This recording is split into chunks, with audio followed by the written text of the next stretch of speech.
Good morning and नमस्कार दोस्तों, स्वागत है आप सभी का आपके अपने YouTube channel GK search engine पर। तो दोस्तों आज है 20 अप्रैल और 20 अप्रैल से रिलेटेड राजस्थान करंट अफेयर्स के जितने भी इंपॉर्टेंट क्वेश्चन हैं उन सभी को हम इस वीडियो में डिस्कस करने वाले हैं। तो पूरा वीडियो बहुत ध्यान से देखना और वीडियो के एंड में मैं आपसे एक क्वेश्चन भी पूछूंगा जिसका आंसर आप सभी को कमेंट बॉक्स में देना है। कल के वीडियो में मैंने आपसे क्वेश्चन पूछा था जो था राजस्थान में मुख्यमंत्री भजनलाल शर्मा ने कितनी मेगावाट क्षमता के सोलर पावर प्लांट का शुभारंभ किया है। जी हाँ दोस्तों, राजस्थान के मुख्यमंत्री भजनलाल शर्मा ने 975 मेगावाट क्षमता के सोलर पावर प्लांट का शुभारंभ किया है जैसलमेर में। यानी कि ए ऑप्शन यहाँ पर बिल्कुल सही था। जिन दोस्तों ने ए ऑप्शन कमेंट बॉक्स में सही जवाब दिया था उनको हार्दिक शुभकामनाएं। तो राजस्थान के मुख्यमंत्री भजनलाल शर्मा ने जैसलमेर के पोखरण में एक बड़ी सौगात दी है। सीएम ने यहां पर 17 अप्रैल को पोखरण के बिनाजपुर में 975 मेगावाट क्षमता के सोलर पावर प्लांट का शुभारंभ किया। रिन्यू पावर की ओर से बिनाजपुर में सोलर पावर प्लांट स्थापित किया गया है। यह संयंत्र मेक इन इंडिया पहल के तहत निर्मित किया गया है जिसमें 90% कंपोनेंट्स अब राजस्थान से ही खरीदे गए हैं। तो चलिए शुरू करते हैं आज के राजस्थान करंट अफेयर्स।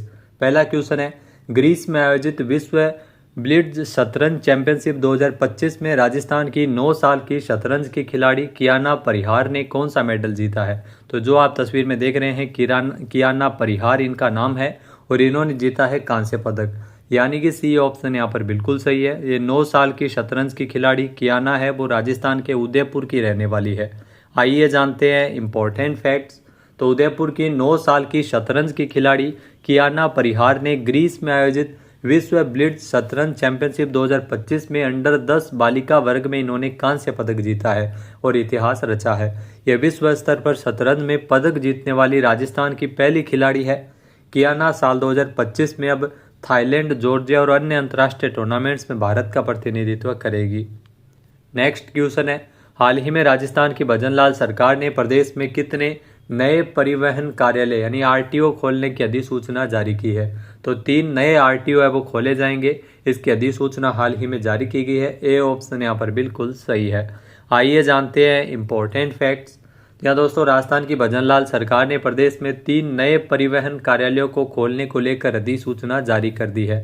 इस दौरान अनूपगढ़, श्रीगंगानगर, डीग और खेरथल तिजारा में नए आरटीओ बनेंगे, जिसके बाद अब वाहन पंजीकरण, ड्राइविंग लाइसेंस, टैक्स परमिट और अन्य परिवहन सेवाओं के लिए स्थानीय निवासियों को अन्य स्थानों पर भटकना नहीं पड़ेगा।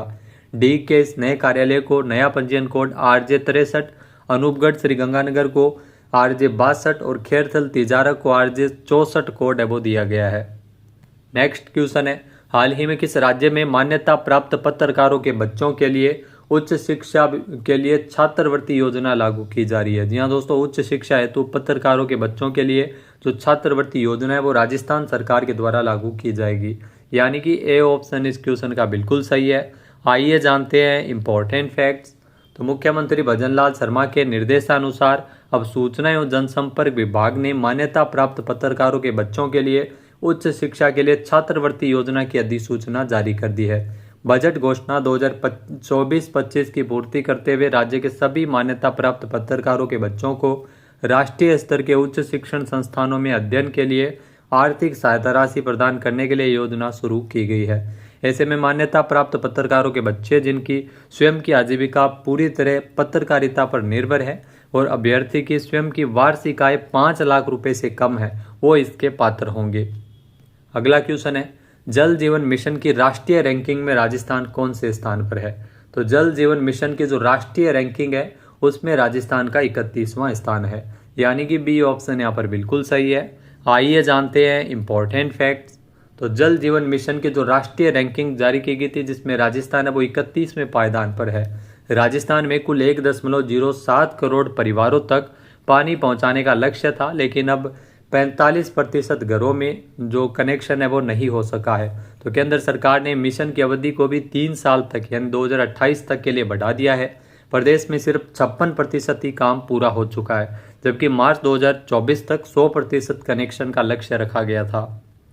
अगला क्वेश्चन है, जयपुर में स्थित राजस्थान इंटरनेशनल सेंटर का दूसरा स्थापना दिवस कब मनाया गया था।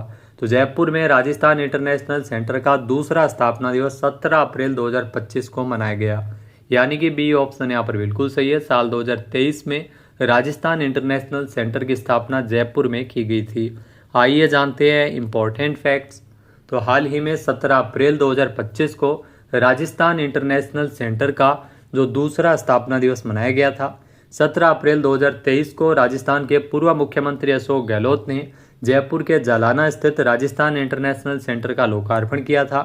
दिल्ली के इंडिया इंटरनेशनल सेंटर और इंडिया हैबिटेट सेंटर की तर्ज पर राजस्थान इंटरनेशनल सेंटर का निर्माण है वो 140 करोड़ रुपए की लागत से किया गया था। इस सेंटर में राष्ट्रीय और अंतर्राष्ट्रीय स्तर के कार्यक्रम सहित उच्च स्तरीय बैठकों, सेमिनार एवं सम्मेलन का आयोजन है वो किया जाता है। अगला क्वेश्चन है, हाल ही में सवाईमाधोपुर जिले के रणथंभौर बाघ अभयारण्य में किस बाघिन ने 3 शावकों को जन्म दिया है? तो ये जो आप तस्वीर में देख रहे हैं बाघिन T107 सुल्ताना नाम है इस बाघिन का, जिसने 3 शावकों को जन्म दिया है, यानी कि बी ऑप्शन यहाँ पर बिल्कुल सही हो जाएगा। आइए जानते हैं इम्पोर्टेंट फैक्ट्स। तो राजस्थान में सवाईमाधोपुर जिले के जो रणथंभौर टाइगर रिजर्व में बाघिन T107 सुल्ताना ने 3 शावकों को जन्म दिया है। 9 साल की बाघिन T107 सुल्ताना चौथी बार मां बनी है और राजस्थान में रणथंभौर में बाघों की संख्या कुल 74 हो गई है। इसमें 24 बाघ है, 24 बाघिन और 26 शावक है। अगला क्वेश्चन है, राजस्थान में मुख्यमंत्री अवधि पार ब्याज राहत योजना 2025-26 हेतु कितना बजट का प्रावधान किया गया है? तो इस योजना के लिए 2025-26 के लिए 200 करोड़ रुपए के बजट का प्रावधान किया गया है, यानी कि बी ऑप्शन इस क्वेश्चन का बिल्कुल सही है। आइए जानते हैं इम्पोर्टेंट फैक्ट्स। तो राजस्थान की भजनलाल सरकार ने भूमि विकास बैंकों की अवधि पार ऋण सदस्यों को राहत देने के लिए मुख्यमंत्री अवधि पार ब्याज राहत योजना 2025-26 लागू की है। इस योजना के माध्यम से जो ऋणी सदस्यों को पुनः मुख्य धारा में लाने के लिए राज्य सरकार द्वारा 200 करोड़ रुपए का प्रावधान किया गया है। अवधि पार मूलधन और बीमा प्रीमियम की संपूर्ण राशि ऋणी द्वारा जमा कराए जाने पर प्रदेश सरकार अवधि पार ब्याज और दंडनीय ब्याज में 100% राहत है वो दी जाएगी। अगला क्वेश्चन है, राजस्थान में MOU मॉनिटरिंग मोबाइल ऐप का शुभारंभ कब किया गया था? तो राजस्थान में MOU मॉनिटरिंग मोबाइल ऐप का शुभारंभ किया गया था 31 मार्च 2025 को, यानी कि ए ऑप्शन इस क्वेश्चन का बिल्कुल सही है। आइए जानते हैं इम्पोर्टेंट फैक्ट्स। तो राजस्थान में 31 मार्च को MOU मॉनिटरिंग मोबाइल ऐप का शुभारंभ किया गया था। जी हाँ दोस्तों, राजस्थान दिवस के 30 जो मार्च को जयपुर में राज्य स्तरीय सांस्कृतिक कार्यक्रम का आयोजन है वो किया गया था और इसी निवेश उत्सव के दौरान जो निवेश उत्सव 31 मार्च को राजस्थान में rising Rajasthan global investment summit में हुए निवेश की जो MOU की ग्राउंड ब्रेकिंग और निवेश प्रस्ताव की मॉनिटरिंग के लिए मोबाइल ऐप वो लॉन्च किया गया था। इसी के साथ ही निवेशकों को भूमि आवंटन पत्र भी प्रदान किए गए थे। इसके अलावा इस अवसर पर लॉजिस्टिक, डेटा सेंटर और टेक्सटाइल पॉलिसी का भी विमोचन राज्य सरकार द्वारा किया गया। नेक्स्ट क्वेश्चन है, अंतर्राष्ट्रीय बौद्ध परिसंघ यानी IBC संस्कृति मंत्रालय के तहत IBC और संस्कृति मंत्रालय के सहयोग से 2 दिवसीय अंतर्राष्ट्रीय सम्मेलन का आयोजन है वो कौन सा राज्य करेगा? या दोस्तों इसका आयोजन है वो अरुणाचल प्रदेश में किया जाएगा, यानी कि ए ऑप्शन यहाँ पर बिल्कुल सही है। आइए जानते हैं इम्पोर्टेंट फैक्ट्स। तो IBC अरुणाचल प्रदेश में 2 दिवसीय अंतर्राष्ट्रीय सम्मेलन का आयोजन करेगा। अंतर्राष्ट्रीय बौद्ध परिसंघ यानी IBC संस्कृति मंत्रालय के सहयोग से 21 और 22 अप्रैल को अरुणाचल प्रदेश के नामसाई में बुद्ध धम्म और पूर्वोत्तर भारत की संस्कृति इस शीर्षक से 2 दिवसीय अंतर्राष्ट्रीय सम्मेलन की मेजबानी है वो अरुणाचल प्रदेश कर रहा है। पूर्वोत्तर भारत में अरुणाचल प्रदेश, असम, मणिपुर, मेघालय, मिजोरम, नागालैंड, सिक्किम और त्रिपुरा शामिल है।